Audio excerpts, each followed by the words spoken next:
Hello, everybody. It's me, your boy Matt, and today we are joined by two very special guests here to talk about mathematics and all sorts of fun things related to that. So, why don't I go ahead and introduce them? Well, first we have Domingo, who is a good friend of mine that I've known since high school, and I also have Jose Colon, who is you all know is one of our valiant mathematics teachers at Medical Academy, here to give us his 2 cents. So Domingo, why don't you tell us about your background in mathematics and why should we care about your opinion? So I went to UT Austin and got a bachelor's of science in mathematics, and currently I'm going for computer science now. So, but just a bachelor's of science as well. Cool, I cool. was, yeah. And what are the fields of mathematics are you most interested in? I'm more interested in the applied mathematics, specifically with computers, problems that involve anything with artificial intelligence. Well, I for one welcome our new robot overlords. Jose, okay, why don't you go ahead and give us your background?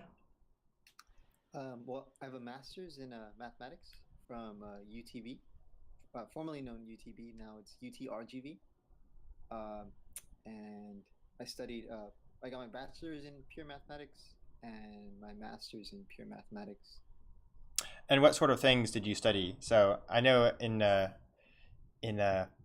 undergraduate they sometimes have concentrations. Was that true? Do you have a concentration in pure mathematics in your undergraduate? Um, I guess in a way, yes, but we didn't really focus on it until my master's. But it was mainly Lie algebras and Lie groups. Oh, okay. That means something, I'm sure, to Yes. people. Uh, Yeah. and what did you do in? So I guess you took a broad variety of things in undergraduate, but there's kind of the expectation that you should be doing prep work to lay the groundwork for your master's, right? You shouldn't Hmm. you shouldn't just go in with a general knowledge. You should have something that an axe to grind, so to speak, by Yes. the time you get to your graduate, right? So, Yeah. and what did you do? What did you do for your graduate thesis, or what did you study in graduate school? Well, for my graduate thesis, we went over Lie groups and Lie algebras, which is Hmm. a type of matrix used, I guess, mainly used by in physics and other applied sciences. I think Lie algebras and Lie groups specifically were used by uh, Einstein and people in those areas because they had to deal with matrices and certain things that they used. But in my study or my research, we were just trying to figure out um, more uses for them or other applications to them. Now, does this have anything to do with the matrices that you learn in Algebra 2, or is it Y- totally different? yes, it does have to do with matrices, but more of an abstract view of matrices where you have like an infinite list of items instead of finite. Okay. I always hated those because if you make one mistake, you gotta erase the whole damn thing, right? And then you gotta start over. Now, Yeah. was this kind of a research, or was this, did you need to work on something, or was this computer guided? It was more of a research, not really computer guided, just Hmm. to kind of dive into the subject and see uh, where else it can be applied. Okay, okay. So you're kind of um, maybe given the field a once over, you know. It's pretty amazing to me how often that can be helpful, right? Because everything's been said, but not everything has been said in every possible context, or you know, well, Hmm. I guess in mathematics, not everything has been said yet. But anywho, right. So uh, I'll tell my brief story, what my origin story. Um, Not a mathematician at all. Um, I got a started off in classical Greek classical Greek and Latin, but then switched over to government, of course. And I managed to get through through college with taking only one mathematics course, and it was basically a mathematical topics for undergraduates. And the only thing I remember from that course was public key cryptography. That was literally the only thing I remember from that course. Great professor, very nice. He's won lots of awards, but yeah, we're not. I do love advanced stats though in basketball, and I think the beautiful thing about advanced stats is how it really forces you to think about. You have a number that is attempting to represent something in that you're watching, right? And you're trying to. It's the numbers are guiding your perception in some ways. It's kind of an interesting give and take. There's a big joke, right, that all statisticians are baseball fans, right? Because they love looking at numbers. Okay, well, enough about me. Domingo, did you ever read that book, Gödel, Escher, Bach, that I got you? Not all of it, but I definitely would scan through it and read certain parts of it. Yeah, I can't say I've gotten through the whole thing either. It's a really interesting book, but it goes over my head. And everyone should go look at that book, though. Gödel, Escher, Bach. If you liked, what was it called? The Imitation Game, right? It was about Kurt Gödel, right? I'm sorry. Is that him? I'm totally wrong, aren't I? That was Alan Turing. I'm an idiot. I always get them confused. Gödel was a big friend of Einstein's, though. I think he kind of went crazy at the end. All right. Anyway, enough of that. So let's go ahead and get into the topics for the day. Let's see if I can find my list. Right. All right. So we'll start. A pretty funny question, I think, at the beginning here. I'm pretending to be the idiot in this group, right? So Domingo, tell us what is mathematics? Okay. That's a perfectly good question to ask, because usually we go through a subject without knowing the precise definition of what it is. So if you look it up and Google it, you'll see mathematics defined as the abstract science of number, quantity, and space. Quantity can be described as the number of a material or immaterial thing, not usually estimated by spatial measurement. And space can be described as the dimensions within which all things exist, or simply something that possesses the dimensions. So it sounds like number pertains to pure mathematics, while quantity pertains to applied mathematics. Space can pertain to both areas, depending on the number of dimensions. For example, according to bosonic string theory, the universe has 25 dimensions of space.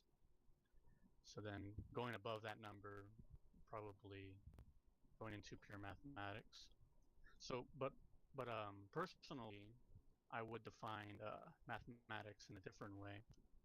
I believe it is the purest language that we have today. It is a universal and versatile language. So if we wanted to communicate with other sentient life forms in the universe, then our best option is to initially use mathematics. When something is described in mathematics, there is almost no room for misinterpretation as long as you provide enough details. I believe the original intent of the language is to describe anything we can think of in the most honest way possible. So mathematics is a language that can easily change and grow as we become more intelligent. Human language is also what separates us from other creatures. So perhaps it is impossible for certain creatures to understand calculus because of the limitations of their nervous system. All life possesses some extent of pattern recognition. Here's an interesting thing that I saw on TV. Apparently, dolphins have their own language that shows similar patterns to our languages. if you analyze the frequencies of sounds and words. So to finish off here, subjects in mathematics include algebra, geometry, trigonometry, calculus, vector calculus, differential and partial differential equations, probability statistics, set theory, number theory, numerical analysis, real analysis, complex analysis. And that's all I have to say about what mathematics is for now. Well, you hit on a lot of good things, and I think we're gonna come back to them. My mind is racing. How we're going to incorporate those and those answers into some of the other questions we're having. I liked how you just said it was a language, which I think is an interesting way of thinking of it. And I also liked. I think my favorite thing you said was that, which I never really thought about before, is that numbers are kind of on the pure side and quantity is on the applied side.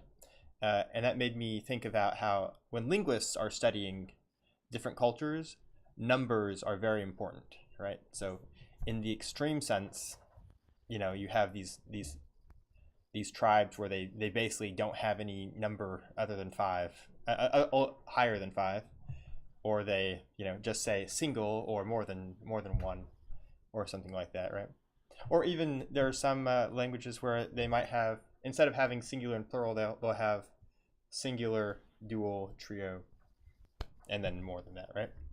Well, that was pretty exhausted though. Jose, do you have anything to add to that? Yeah, I would say, I mean, just adding to what Domingo said, that it's a language, and I feel that most people think it's the idea of a mathematician just to kind of prove theorems and make up theories, but I feel like it's also a way for us to kind of make complex ideas more understandable, so that we can kind of create better things. I guess like the creation of the computer, GPS, things like that. It allows for imagination to kind of flow and think of philosophical ideas and try and make them realistic. I guess that's the goal of invention, right? Or creating new things. Can we go ahead and segue into the next question? Because sure, that's it right there. We actually, this is totally unintentional, but we have an applied and a pure mathematician, an applied and a pure person here. So Jose, why don't you go ahead and talk to us about, if you have any comments about pure versus applied. I'm imagining there'll be some friction here, preferably insults. Refer to people's mothers, maybe. But could you talk about pure and applied? And well, if at nothing else, why did you decide to go in that direction? I guess to show like an appreciation of the pure pursuit of mathematics is basically like people kind of stumble upon things and creates exploration, and you want to observe outcomes and make conclusions based on like repeatedly doing things. Like the Pythagorean theorem, they probably tested it on so many triangles, and they said, we figured out that this pattern happens, a squared plus b squared equals c squared. And I feel like a lot of students take that for granted, and don't really appreciate the pureness of why it came to that, why that formula is true. And I kind of feel that applied mathematics is also in that sense of discovery, that once we understand something, we're able to apply it. From my understanding, I think, for example, the creation of the GPS, it was taken for granted, but it was basically, I think, first delved into by Raymond 200 years ago, and now with physics, it's like it applying it and making it an actual thing that everybody uses now is a great thing. But it kind of started off as kind of a philosophy or an idea. Same thing with the computer, as I mentioned before, and it's just amazing how they're intertwined, but mathematics is always trying to go further into more complex ideas by kind of taking the abstract and taking the things that people don't understand and making it understandable. Cool. Do you ever wax philosophical Like, do you feel like you're uh, unraveling the fabric of the universe? uh, I guess in a teaching aspect, I mean, you're kind of limited to what you have to show the students. But I guess on my free time, I kind of think of, what happens if I do this, or if I think of this. Um, I think I remember people saying that people that knew Einstein, he would always often daydream and be in his mind, his own zone, or his own uh, inside his own brain, and just go off somewhere. Mm-hmm. So, but I think that kind of daydreaming kind of leads to ideas, and leads to quantum mechanics and general relativity, special relativity, Mm-hmm. things that people thought weren't applicable at all. They were just fantasies and stuff, and they ended up being true. And mathematics was the language that they used to figure it out. Mm-hmm. Uh, Fun fact for you: Saint Augustine, in at the end of his City of God, uh, Saint Augustine, of course, lived like what? He died in 354 A.D., so pretty long time ago. He has a short chapter. I'm sorry. So the end of Confessions, he has a short chapter where he's actually what he's discussing is creationism. He's talking about creationism, and he says, how do we know if time is based off of how things are moving? How do you judge time when nothing exists and nothing is moving, right? And what is that? That's kind of a very primitive form of relativity, right? Well, that's my fun fact, right? All right, Domingo, you're up. You're on Team Applied. Okay. So Represent all the engineers out there. yeah.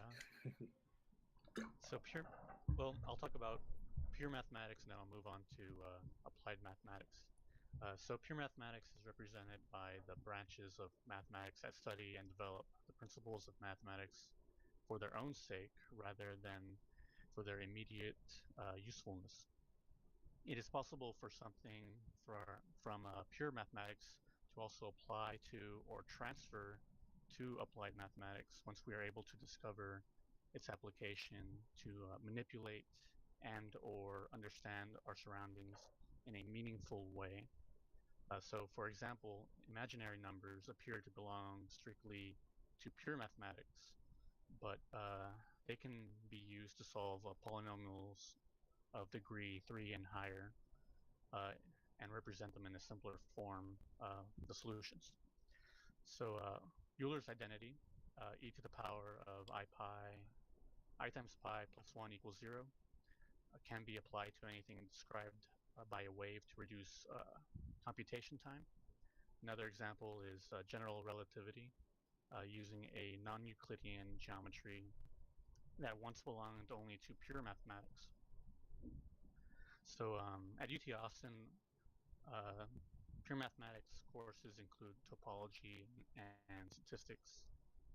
Applied mathematics require taking an introductory computer science class and a class in scientific computation in numerical analysis.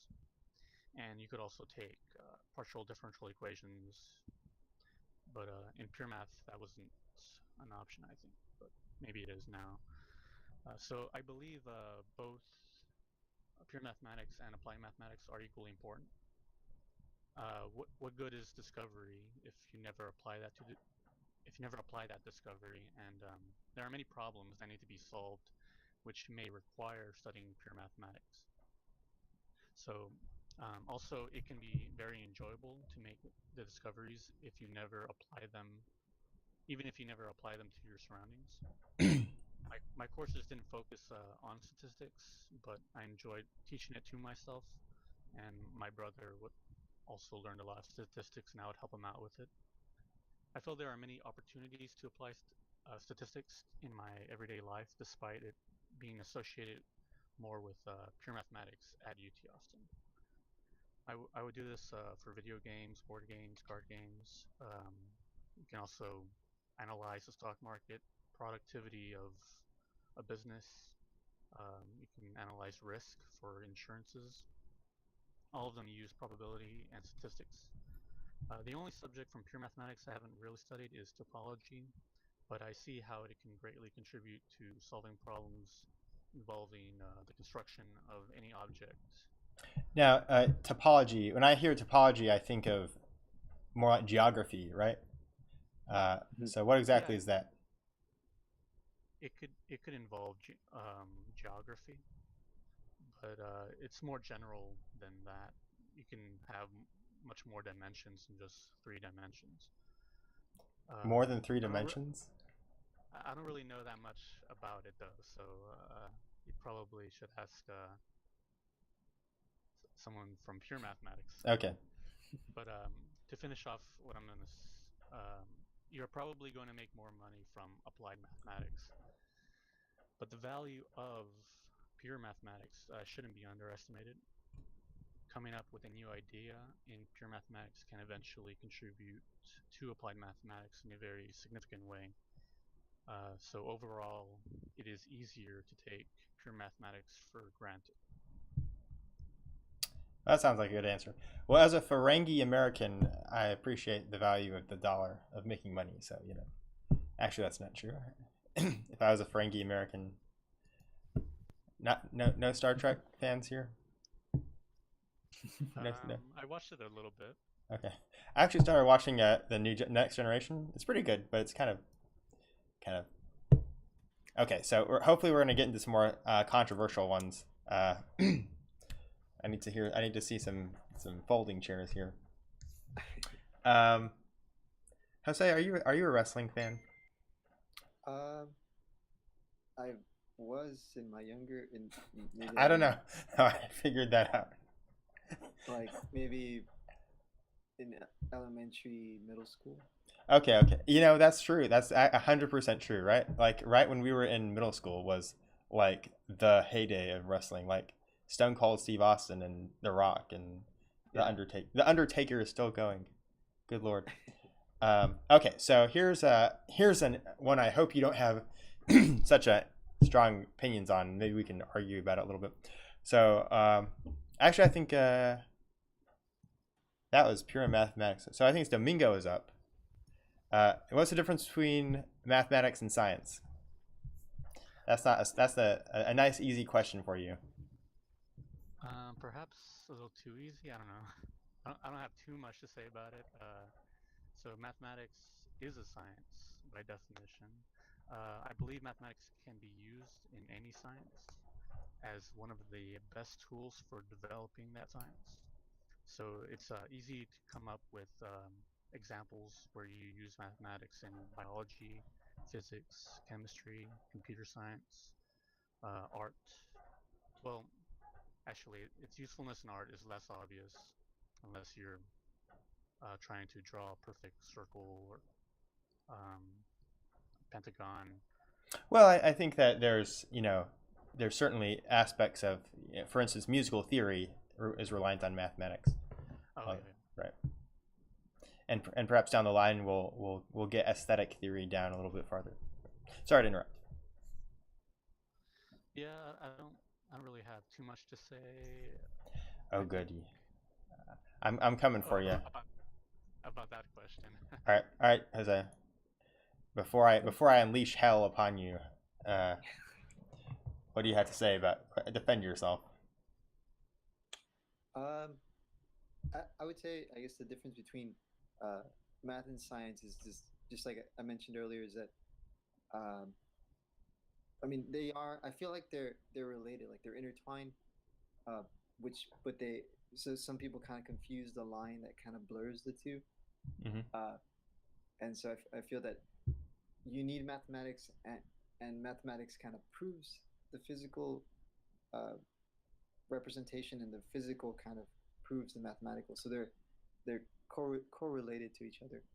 Um, but there is a difference in the sense that math has aspects in it that cannot be applied, and it kind of leaves that space open to kind of play with and think of things that may not happen in the physical world, but at the moment, right?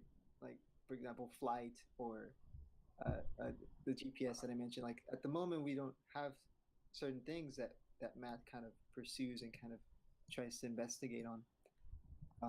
And in science, of course, it's just the understanding the physical world and the things that we use, uh, whether it be chemically, biologically, or physically, um, which are what we're made of. So Okay. yeah. I have a couple of things to say about that, but I'm not sure whether or not to ask you this right now. Probably I should, because I'll forget about it. You said that we're exploring things that may not occur in reality, right? So how do we know that this isn't just a function of our brains, right? Mm-hmm. If it's not necessarily occurring in reality. When you say a function of your brains, Right, what do you mean? or even the I'm kind of getting way ahead of myself at this point, but I think we're kind of dipping down to number 5 there, right? Mm-hmm. Do y'all want to skip down to number 5, and then I'll kind of unload on you a little bit? I feel like maybe we should do that. Sure. I'm fine with that. Okay, so the question, I will go back. I think we'll, if that's okay with you, Jose, we'll go back to Domingo real fast, Yeah. and because we're kind of alternating here. So how well, Domingo, how well does mathematics represent reality? So, as I previously stated on one of the other questions, I believe the original intent of the language is to describe anything we can think of in the most honest way possible. Mathematics does have weaknesses compared to other languages, but it is possible to address these weaknesses in the future. In particular, our current mathematics may have difficulty describing a complex idea within a reasonable amount of time and space. An example is teaching the concept of good and evil to a computer using mathematics. In reality, we may rely on instinct and other simplified decision-making algorithms to decide between what we consider to be good or evil. Our limited understanding of the brain prevents us from translating instinct into the language of mathematics. This doesn't mean it is impossible, but it is currently impractical.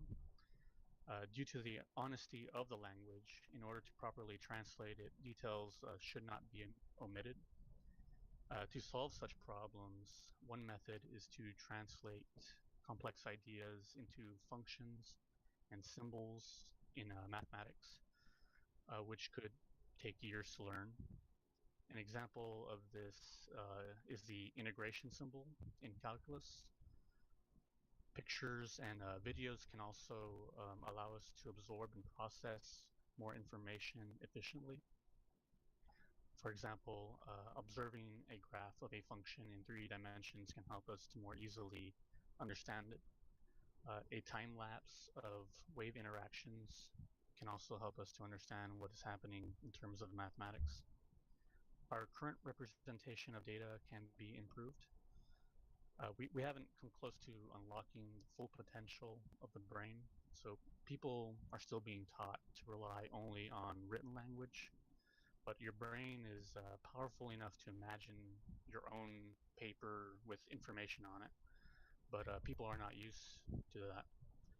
We are capable of processing a more complex data structure than the simple symbols we use today. The Mind Palace? It, Is yeah, that it is is that easy. kind of what you're talking about? The Mind Palace? Yeah. I'm actually not familiar with that. Basically, it's kind of a mnemonic where, I don't know if you've seen Sherlock Holmes, where he basically can remember an infinite amount of space, infinite amount of information by imagining it as a construct in his brain. Like he's wandering around his. It's essentially all of his information is stored as if he's wandering around a library, and he just pick books up and read from them. Is that what you mean? Like we can unlock memory, huge amounts of memory? Well, it doesn't have to be associated with an image or place. It can be something that's pure data. But then images are really helpful because our brain is used to processing images and videos. Now, would this like be a neurological enhancement, like cybernetics, or would it be a mental technique? It can be cybernetics. Okay. It doesn't have to be. It's something that I think we're capable of doing now, with a lot of just meditation and just being really focused. Okay. So Sorry to derail you. Yeah, that's pretty much all I have to say about. Okay, cool. That. Don't worry, I'll come back. I got plenty more to say. Jose, you're up. Yes, and so, okay, so how well does mathematics represent reality? So I feel that it, I feel like it does a good job of representing reality in the sense that, I mean, most physical phenomenon is explained through math, and then or the other way around, as you're in that mode of discovery, you find that, you know what, there was actually some math involved here, like the Fibonacci sequence found in nature, um, and and other aspects. I think the golden ratio is another one that people kind of refer to, that they kind of stumbled upon by just analyzing plant life or physical life in the earth. So I feel like it does do a good job representing reality, but then when you get to the abstract concepts and trying to simplify them, like Domingo said, trying to simplify them for other people to understand, that's where it kind of draws a line of like how well it does. Mm-hmm. Okay, so as a not only a philosopher but a political philosopher, write that down, mm-hmm. who practices neither mathematics nor natural science, as I will disparagingly refer to it as, I actually think that mathematics and should I blow myself up, or should we keep it on Jose? Let's keep it on Jose, because I think mathematics and science could not be more different. And you're definitely right that they intertwine. And as Domingo says, it's a language, right? So, and it's a language that describes things, right? So obviously natural science is going to use it. However, I think that they are actually two different forms of knowledge. They're two totally different types of knowledge. So actually, if you go back to classical education, especially post antiquity, the liberal education, liberal meaning everything basically, right? Free, but meaning you're learning everything. The classical sciences are logic, rhetoric, music, and mathematics. I'm sure I'm forgetting one of those, right? And things like poetry, right? Why are these things called sciences, right? Because, well, science is knowledge, right? And what do you recognize? What similarity do these things all have, like rhetoric and music and logic? They're all complete, right? They're all like completely figured out. Like there really isn't any more to learn about music, right? It's kind of a bounded circle. Mm-hmm. Now mathematics is special though. It's also a bounded circle, except it can keep going out and out and out. It has absolute certainty, right? Like if you say something in rhetoric, it's absolutely certain whether it's false or correct, right? Like when you say something in mathematics, you don't just say, this is why I love mathematics, you don't just say this X is true. You say, given this set of situations, given these circumstances, viewed in this way, X is true, right? It's always certain because it's always following the rules of its own game, right? So if like for the simplest argument I could think of is 1 + 1 = 2. Is that true in the decimal system? Yes. Is that true in the binary system? No, right? It's so you got to move around. Science isn't like that. Science is the most unbounded of unbounded. It is the messiest, disgusting thing you've ever seen, right? It's everything, right? So that's one thing I think that really separates them.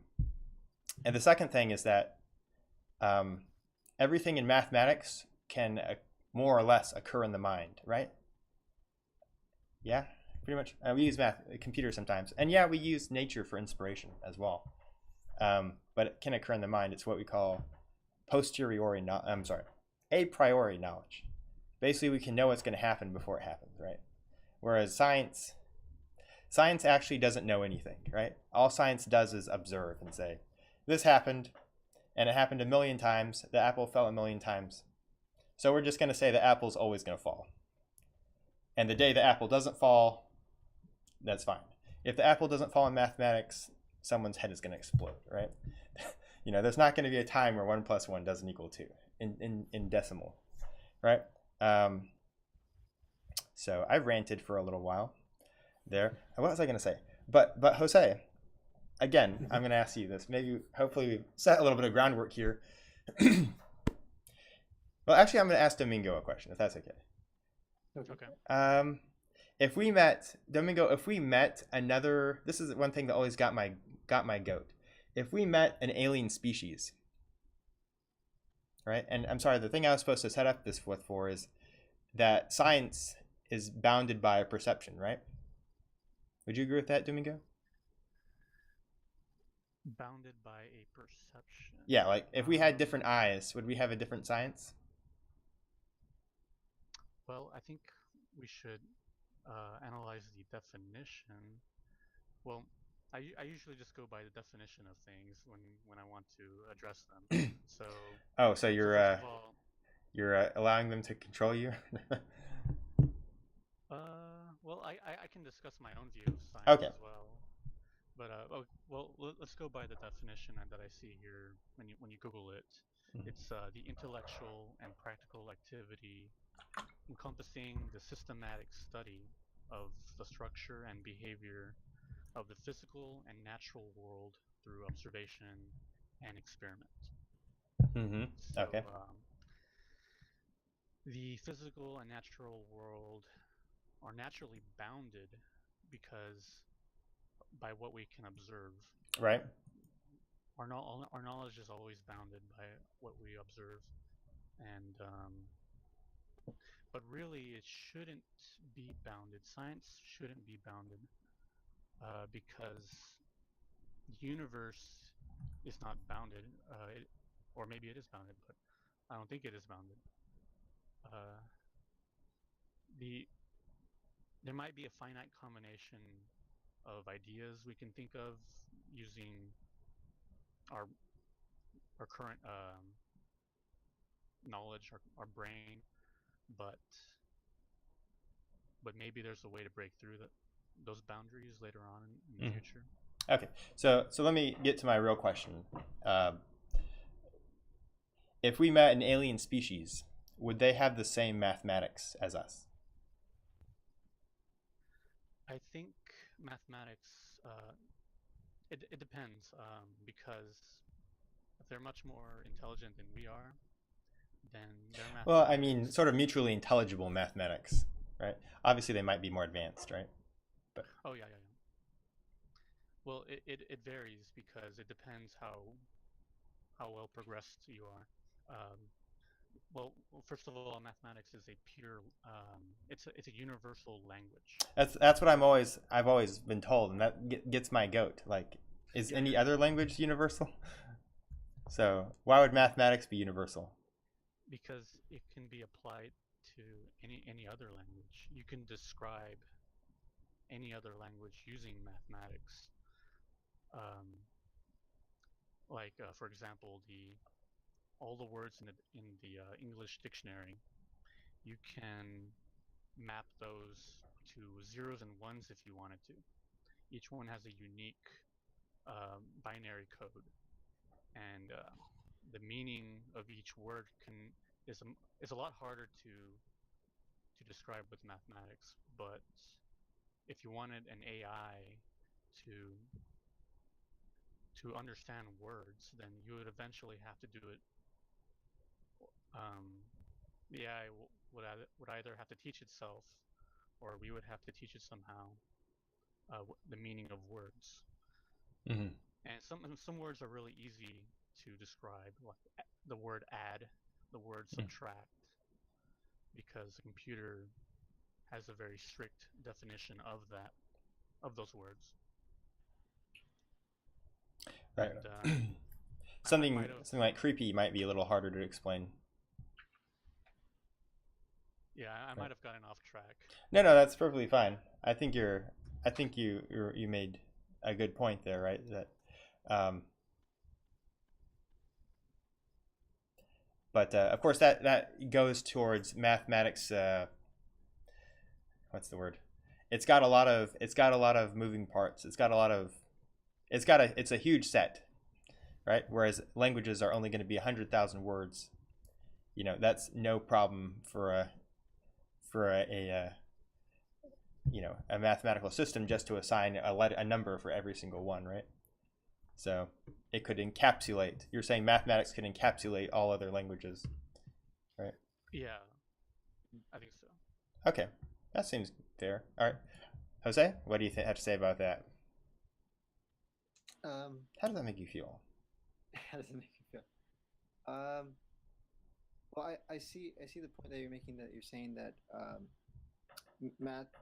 the understanding of mathematics is fueled by, if an alien race came, is fueled by how they interact with the world around them. Mm-hmm. If they have an extra appendage or an extra eye, but I think overall, I feel that because you're talking about a different type of creature, right? But we see things like in the earth where, the Egyptians, the Greeks, all these people on this earth, like they ended up coming up with the same ideas of math and the same rules and constructs. But I would say I would agree with you that an alien life form would have to maybe use a different type of understanding of it. Mm-hmm. Just because of their maybe their biological construct, or I mean the other theory is that they would have a complex understanding of it, judging by most films say that they have a more technologically advanced set of systems because of their superior knowledge, right? So, but these are just film theories and things that people come up with in science fiction.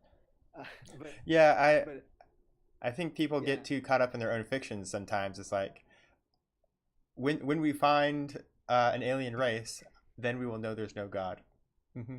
It's like that hasn't happened yet. So back to my previous question: when you are studying, especially pure mathematics, and you see these weird things come up, how do you feel like that is representing some form of reality, or do you think that might just be an artifact of our particular mathematical systems?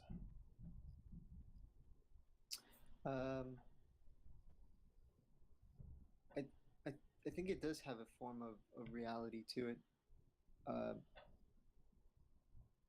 because the constructs that we see in math, in the education system and stuff like that, everything is kind of applied to some realistic kind of device or construct that we will use in society or the medical field, computer sciences and stuff like that. So reality is the end goal of mathematics. It's how to apply it, because we as people need to use it. But the abstraction is what makes the subject so I guess so vast. Mm-hmm. But with the rules that you said, that it still keeps it kind of closed, or just using your terminology, that it's still like a closed circle. I would say but a lot of the maths that we use and end up developing into something else that we've never thought of using before, like in quantum mechanics or in relativity. There's time dilation and length contraction. So there's phenomenon that kind of that is dealt with in the quantum realm that doesn't happen in in our physical realm. So I feel like we had to Mm-hmm. develop a different math for that realm of quantum mechanics Mm-hmm. or whatever. Yeah, I mean, it's. I don't want to turn into. I don't want to break down scientific epistemology here, but it's so strange. You know, we're like um,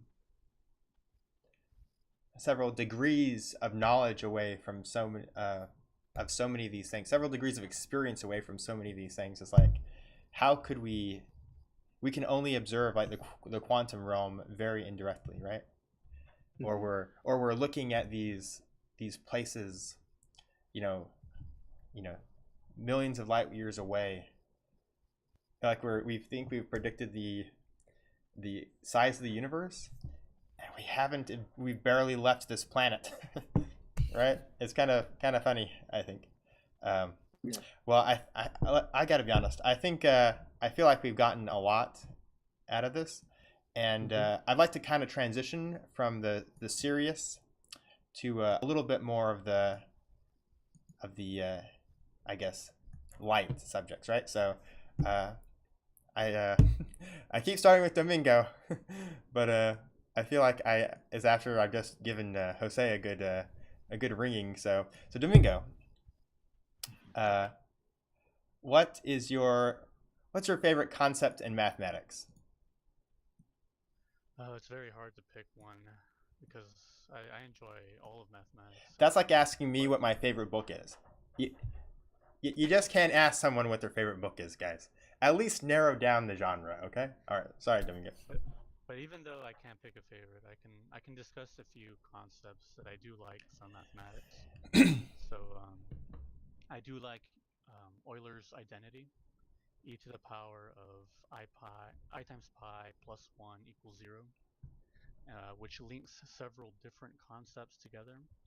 You know, the concept of e, pi, I, that I is the imaginary number, Mhm.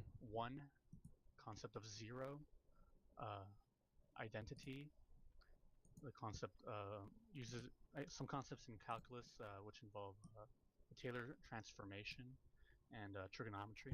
I've heard of There's the Taylor. Only heard of it. I don't know what the heck it does, but sorry. oh yeah, it's a part of calculus.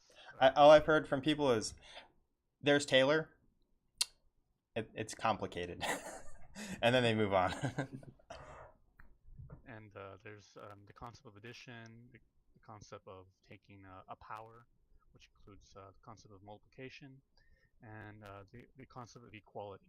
Let me ask So you a question all here. I've only heard this from my brother. 1 plus 1 equals 2 cannot be proven. Is that true or false? well, it's not really something that should be proven. It's more of a definition. Okay. We define something. This is how we define one in relation to Mhm. two, or two in relation to one, and then we try to connect it with reality. Yeah, that's kind of our most foundational observation, right? If 1 plus 1 doesn't equal 2, we're wasting our time, right? It's like, Um, well, oh, it is interesting because like we talked about an alien race. What if mhm. their two is our one? We could make changes to meet their criteria. We can change our base from base 10 to base 6 or base 5. It, but whatever base they use, we have a way of converting to use their base. Mhm. Oh yes, of course. Yeah. There is the base thing, but you know, uh, anything else? So I really like the Euler's identity. It involves so many different concepts all in one equation. It allows us to develop a more concise and more efficient understanding of multiple dimensions, which can involve trigonometry. Because part of the proof of that equation is um, cosine plus I sine. Um, well, I won't get into detail. So other things I also enjoy applying concepts from probability and statistics to predict future outcomes. So it seems like magic or cheating when I defeat my opponents in a video game where the outcomes appear to be random, but in fact, you could develop a strategy based on probability and statistics. Encryption is also pretty cool because you can have an advanced form of communication that nobody can decipher within a reasonable amount of time. Public key cryptography. Yeah, public key cryptography. Isn't it funny how like that one thing came out and they were like, "That's it. That's the end of cryptography. That we've finished it." Yeah, that's a very it's a really the RSA cryptography is very good, but we can probably do a lot more with cryptography. There's probably much more complicated and better systems out there. Yeah, there are so many concepts that I enjoy in mathematics, but it would take a long time to discuss. So okay, let me ask you a question real fast. Let me ask you this: if I flip a coin, and it is heads, and then I flip another coin, and it's heads again, what is the probability that I flip the coin and it's heads a third time? Well, each event is independent of every other event, right? So the probability should be approximately 1/2. Well, you have to be careful because when you're trying to apply mathematics to reality, there's that chance where it's neither heads or tails, it lands right in the middle, right? Yes, of course. But assuming that it can only land on heads or tails. It should be about 50% if they're designed in such a way that they're equally engineer to occur. As long as you like make them equally, like you don't weight a side, like people can weight a dice to make it roll on a certain number. Jose, do you agree with that? Yeah, I mean, the probability it stays constant, especially for a die. It's like one out of 6. So let's say that I flip a coin 1,000 times, and the first 50 times, well, let's say the first 100 times I flip the coin, it lands on heads. Will 101 through 1,000 then be, assuming this is perfect, that there was no funny business going on, right? That it was the odds are 50% every time you flip. If I flip it and it's heads the first 100 times, will 101 through 1,000 be 50% heads and tails? Shouldn't we get a lot of tails because of regression to the mean? Yes, but each toss is independent. So it's like, I mean, you're saying that if you break it up into, what are you saying? 100 and 100 is 200, and you expect that 50 and 50 of those tosses. But in actuality, like each new toss is its own random event. Okay. So it's like I don't think it. All right, I've attempted to throw a gear. Okay, so sorry. Are you done, Domingo? You were done, right? Well, I can address your question. Okay. Like it depends what we consider important, right?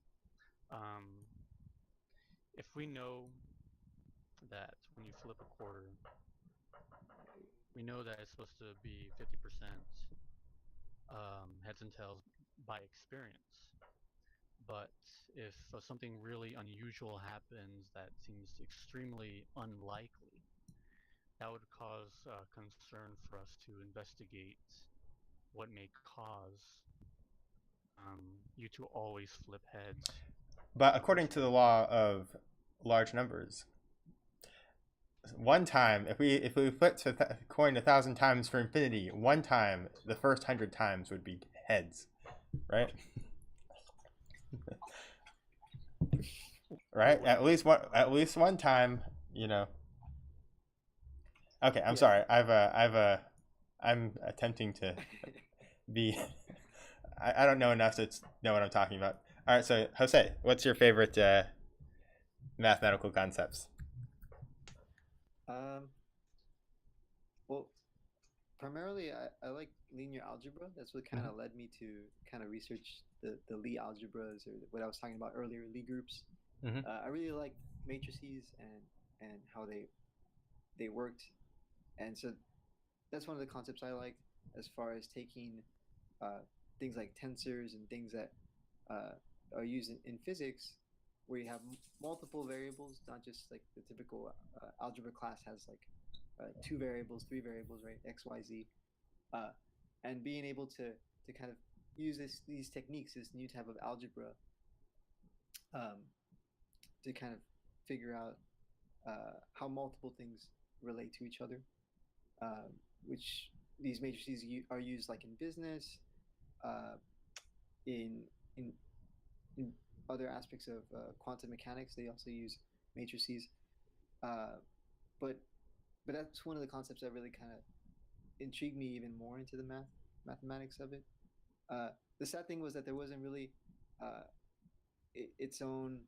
It doesn't stand on its own. Like, it's still in the category of algebra, so it doesn't really have its own category, just as well known as, like, geometry, calculus, algebra.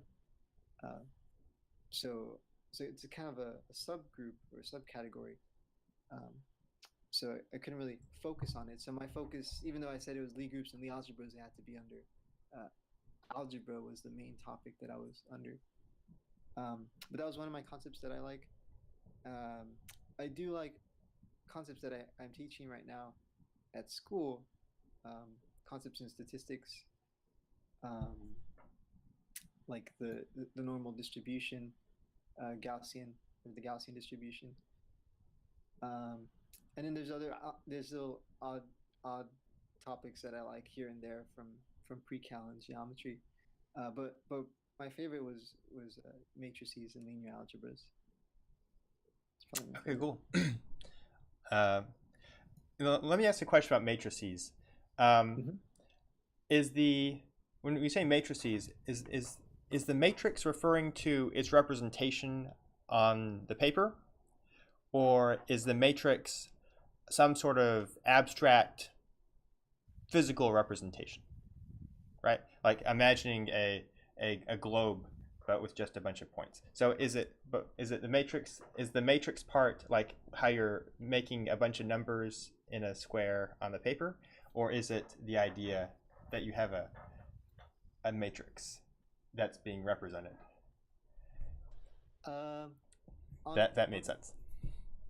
Yeah, on paper, it's mainly like a two or 3-dimensional, or however many variables.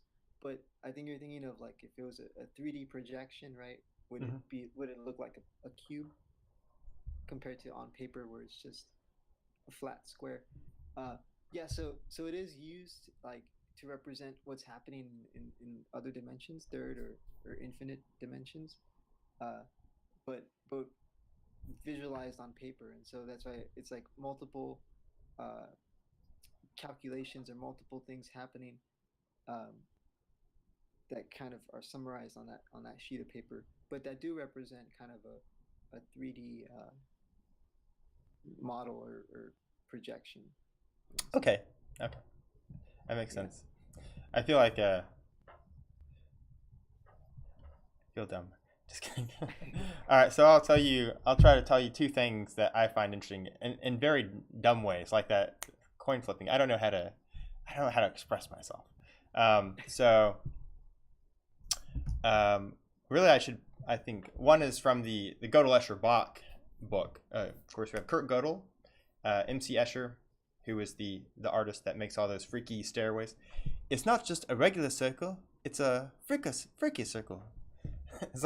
It's more of a freaky circle. I'm trying to do a chord. Chord. Yes. And then Bach, who wrote a type of music called a fugue, which I don't really remember at the moment. I'm sure if you're more mathematically inclined, you. And so the eternal golden braid. And so they all have sort of these elements of infinity but infinity not spreading outward, but infinity in a circle. And so what Gödel's incompleteness theorem, and some people have gotten very upset when you try to explain it like this, but I don't care, is that he explains that every mathematical system has a breaking point, right? There's something in it that makes it insufficient to explain reality, right? And he explains it as I can have a record player that can play all records, but I could invent a record that will cause a resonant frequency or something that will break apart that record player, right? So he's saying no mathematical system can do that. But that's the nice thing about mathematics, is that you can kind of jump around, right? If one is not sufficient, then you can jump to another thing, right? And of course we see this in science as well, right? If the most basic example is Newtonian and quantum physics, right? If you couldn't use quantum physics could you use quantum physics to predict the flight of a baseball? There's so many. That's a difficult question to answer. Okay, well let's shelve that for the time being. But I'm just saying, you wouldn't need to. It definitely does play a role in it. Okay. But it's everything's so messy and on an existential level, it plays a role. Like whether or not it exists at all. Right. The Randy Johnson throws a fastball to Mark McGuire. Unfortunately, the baseball has turned into a cat midway in flight. Well, that's bound to happen at one point in the universe, I guess. Yeah, it's interesting because in quantum mechanics, it's possible for objects to teleport like all the way to Mars. It's just extremely rare. Yes. I'm sorry, that's kind of funny to me. It is kind of funny, but you can. That's actually a serious question in quantum mechanics. Mm-hmm. That's actually. It's funny because it's true. Yeah, at least we think it is. It's true. Yeah, so that's one idea I like. The other, there's also that joke, the turtles all the way down joke. Have y'all heard that?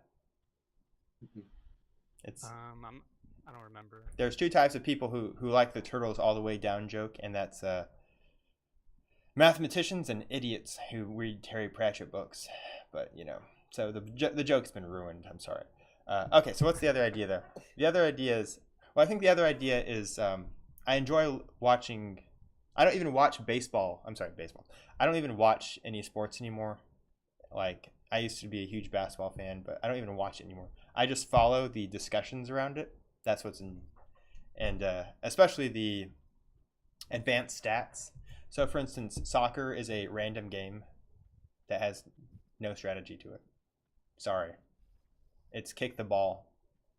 Oh, you didn't make it? Kick it better next time. That's advanced stats for soccer. Anyway, so for basketball, I find it really interesting because, the joke I made about statisticians and statistics is that statistics is the only field where you know the answer before you know what the question is, right? So they come up with a number, but then how are we applying this number to reality, right? What does this number mean, right? So there's a lot of attempts to make especially defensive stats, because obviously in like offense you have what are called counting stats, like points and assists, right? Those are easy counting stats. You just tally them up. But for things like defense, how do you know exactly how well the person is playing, right? Maybe they're not getting blocks because the person just isn't bothering to attack them, right? So they tried to make an all-purpose stat, and one of them was, the first one they made was very reliant on counting stats, right? The second one was basically they didn't go for counting stats. What they did was they compared the performance of every player with the performance of every other player, right? Obviously, that you needed a lot of data for this, and they regressed it, which means something, I'm sure, to some people. But that's all I know how to say is they compared everything to everything else, right? That's what regression is. And they found something interesting. At the top, you had some really good players, like LeBron James and Kevin Durant, right? They looked at them and they were way at the top. But then, like on number 4, was a guy named Nick. He was on the Thunder. He was a center. His name was Nick something. I don't remember. He was this big 7-foot white guy who couldn't shoot, couldn't run. He was on there to play defense and rebound and occasionally put a shot back up. And he was like the 4th best person according to the system. And so what they started looking at it and trying to think, this is the problem. The math can't tell you what to think, right? It can only, I guess tell you if your hypothesis is right or wrong. And they decided that what it meant was that this number was telling you who was the best at their job. And this guy was not an all-star. I think he was a bench player actually, but he was doing exactly what he was out there to do. He was defending, he was rebounding, he was, putting shots back occasionally, and that's what the statistic figured out.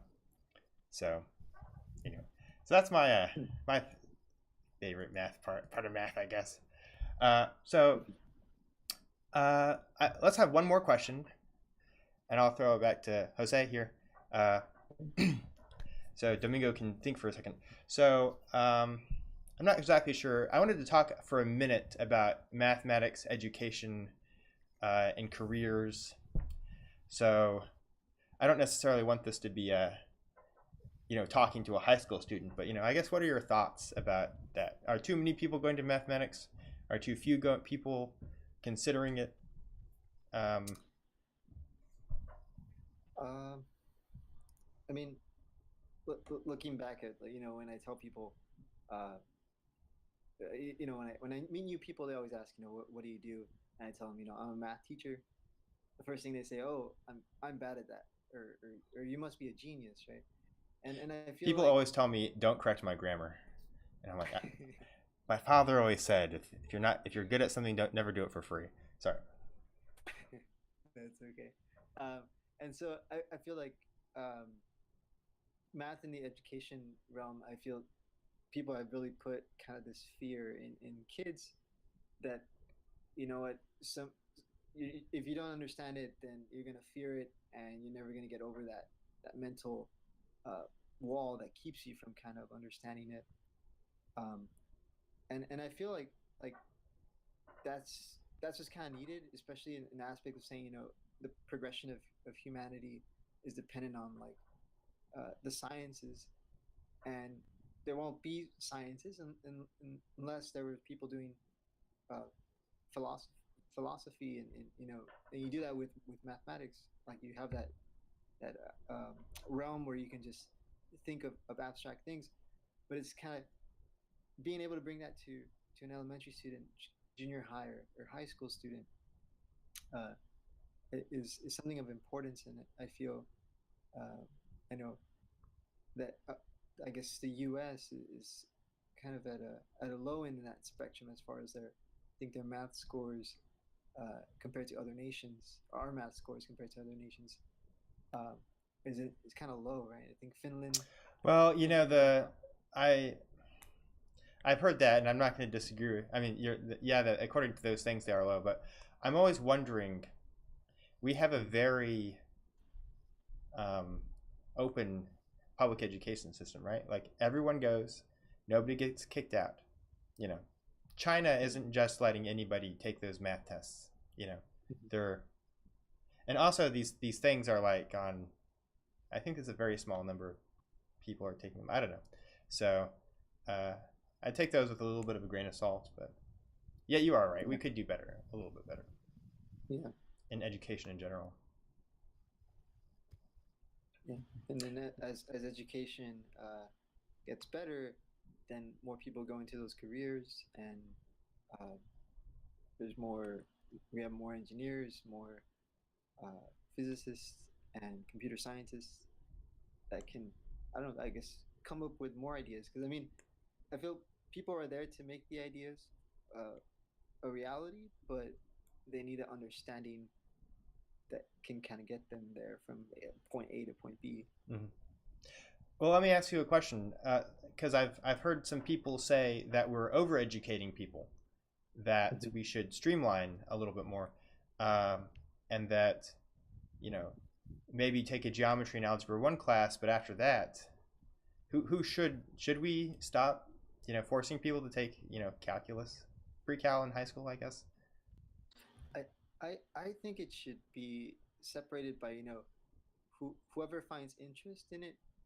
If you want to be at the end of your high school career, you want to be like an engineer or a physicist, like kind of group those students and kind of not make them, but kind of encourage them to take the upper level classes. But those that don't really want to focus on it because it's not really needed in their career, I feel like they should have the liberty to kind of stop at geometry or algebra 2. Um, that's just like my opinion on it. Okay, that seems reasonable. So I might come back to you again, but so we've kind of heard from a high school sort of perspective. Domingo, now you switched a couple of times. I'm dropping the the booby trap here. Sorry. So what would you have to say about in your mathematics experience? What made you want to go into mathematics at a university level, and then what sort of made you decide to switch careers, switch goals? You did biomedical engineering, right? And then Right. Initially, I was going for biomedical engineering. Okay. at And then you switched to UCL. mathematics? And then I decided what I really enjoyed doing was mathematics. Mm-hmm. Yeah. So yeah, I was really good at math in high school. I've always been really good at math, and so that if you're really good at something, why not make a living out of it, right? Mm-hmm. And but I also went into computer science as well, and it's not really a switch from mathematics to computer science. I think of it more as an addition to mathematics. I'm able to solve much harder problems with the help of a computer, because there are a lot of problems where you cannot get an exact solution. Mm-hmm. You have to estimate and use numerical analysis. What was Computers that? make that a lot easier. Sorry, what was that?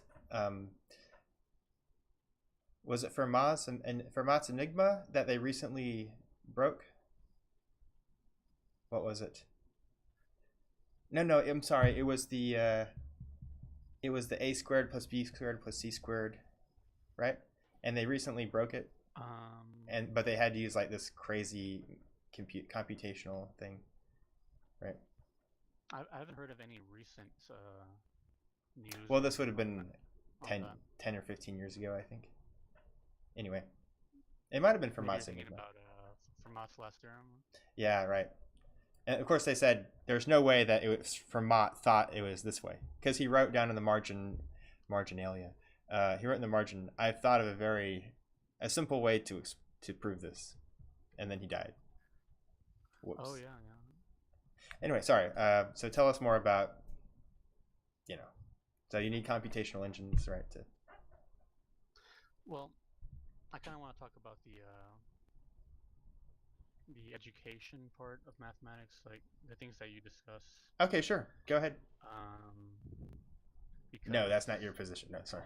No, keep going. Well, I'll tell you about some experience I have from playing video games and using math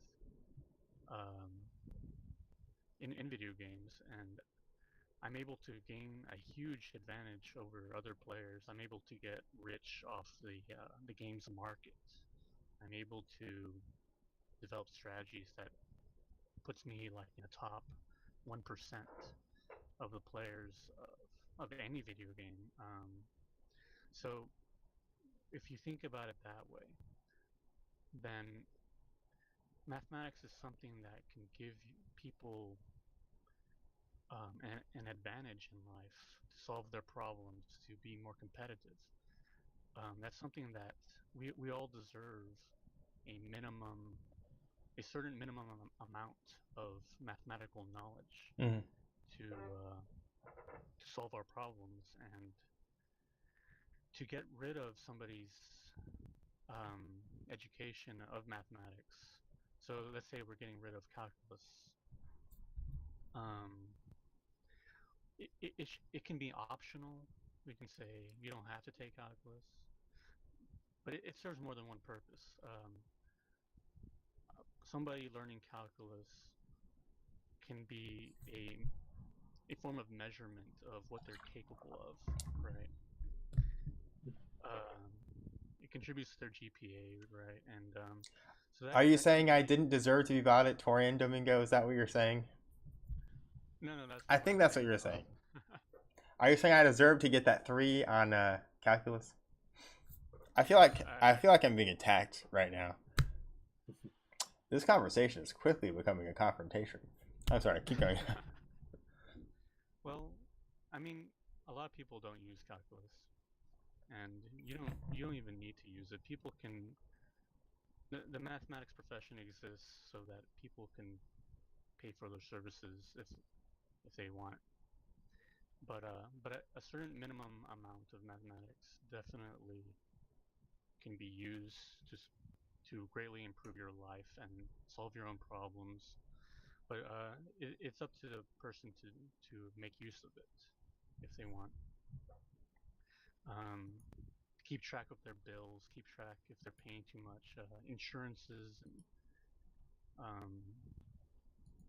so would you like an alternate route, like say we have people? I really don't think that this would be a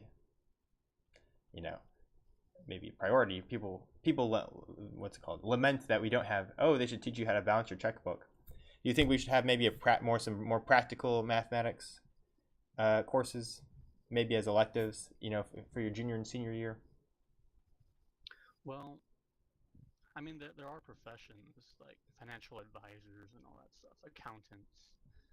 So that kind of takes care of the problem. But there are certain problems that you can't really assign to other people. You have to think about it and solve them yourself, right? Mm-hmm. Because sometimes people want to take advantage of you. They want people to be ignorant so that they can make more money off of you. Like whether or not to buy a Powerball ticket. Maybe. I kind of lost my train of thought. That's cool. But yeah, mathematics is definitely very valuable, and learning calculus, I'm very glad I was able to learn calculus. I actually taught myself in 8th grade because I had a book lying around from MIT, and it was. And when you're good at something, and when it becomes fun for you, that's when you really see the results of why the subject's important. And you would wish that other people could also benefit from those discoveries and those hidden treasures of knowledge. And you just want to share it with them. Yeah. But they don't want to care. They don't care. Right. So I want to switch back to Jose for a second. So was there anything, let me ask, was there anything you didn't like about give us some real talk. Was there anything that was bad about getting a master's in mathematics? Was there any? Was it terribly hard? Was it soul crushing to do? um, no, I mean, like I tell anyone pursuing their masters is just it's just the same. Like it's like if you never stop pursuing your bachelor's, it's just like you continue to build on where you left off on your bachelor's. Okay. But it's a yeah, just continuing education. It's like you never stop. Um, I don't think I saw any downside other than maybe uh, going too abstract. But I mean, because some of the concepts, maybe it was the professor. I don't know. Some Hmm. of the concepts were kind of really hard to grasp at some point. Um, and and also you tend to see like more international professors, like professors Hmm. from Russia, Germany, and stuff. Um, and so language barrier has a lot to do there. But overall, I enjoyed my experience pursuing my master's, and as long as you have the time and the resources to do it, I mean, I would recommend anyone to complete their master's in whatever field, right? English or for computer science. Um, but yeah, I know you're kind of hoping maybe for me to say something negative about No, it, I'm but not. I'm not. I'm just trying to. I want you to tell me the real, like the real. who should go into mathematics and who shouldn't. I guess Okay. Uh, tell us I, the reality of it. I guess yeah, I guess that what I would say is that the people that should pursue mathematics are the ones that, as Domingo said, like you love it, like you just uh, something sparks in you and you figure something out on your own. And that's how it usually happens. I mean, you take a math concept, and when you figure it on your own, that light bulb moment kind of fuels your excitement for it. And uh, I would say those that kind of have that desire to think outside the box, to kind of let their imagination take them where they want to go, is what math is for them. I think math would be a good environment and atmosphere for them, and people pursuing hmm their masters should have that that drive in them to kind of hmm push them through. Yeah. I think there are some professions that are a weird mix of logic and creativity, Mm-hmm. right? And so, like in the arts, um, painters are just they're purely creative. Let's put it that way. Whereas if you're a writer, you got to be a surgeon. And I think it sounds to me like you think that mathematics is one of those, right? Where you got to have a strong logical side, but also a strong uh, ability to think around problems. Yeah, Right. and not be afraid of making mistakes. Like, Mm-hmm. uh, you know, a lot of times a professor will give a problem, and it doesn't hurt to take one route and see that you're not successful. Then that means, okay, let me next time, let me try this route. So I think a lot of times, uh, even myself as included, I would be afraid to, can I do this or can I do that? Should I do this step or this step? And so it kind of gives you mathematics block where you don't know what to do. Mm-hmm. Uh, but I think not being afraid to take a chance and say, what happens if I do this? Mm-hmm. Well, I think we've come to a good stopping point here. Does anyone have any final comments to make? I think we skipped one of the questions. Domingo. Which question did we skip? So apart from the practical things, what is the purpose of Oh, mathematics? I think we covered all that. Uh, but do you want to tell us real quick? Real quick. Sure. I might probably go off topic a little Tell bit. us. Deliver us the words of wisdom. It's kind of a repeat of some of the things I already said. So mathematics can be used to understand almost anything, really. But people are not used to thinking that way. So we're not really used to thinking how we apply math to art. believe mathematics serves a purpose in our evolution to becoming more intelligent. Language is a key feature of our intelligence. So first of all, there's the purity of the language. An impure and non-universal language would have difficulty progressing due to misinterpretations and other barriers. Ideas for mathematics are being applied to quantum computers, so we might someday decrypt the behavior of qubits, which are quantum bits. So imagine what you can achieve with a computer that is 100 million times faster than your current one. To put things into perspective, computer AI defeated the best chess player in 1997, and computers were pretty slow back then. So with quantum computers, perhaps AI can guide our evolution to a safe route that doesn't lead in our self-destruction. Mm-hmm. So mathematics plays a critical role in designing algorithms that are safe and optimized. It plays a critical role in predicting the future. How do we know the dangers of global warming? Of course, you need to go out and take measurements of temperatures, sea levels, atmosphere composition, etc. But the best way to make sense of that data is to use mathematics and have computers help out with calculations. The results don't need to be very precise to give us an idea of what to expect. The next issue is to modify human behavior to prevent a global crisis. So you're going to go work for Google, is that what you're saying?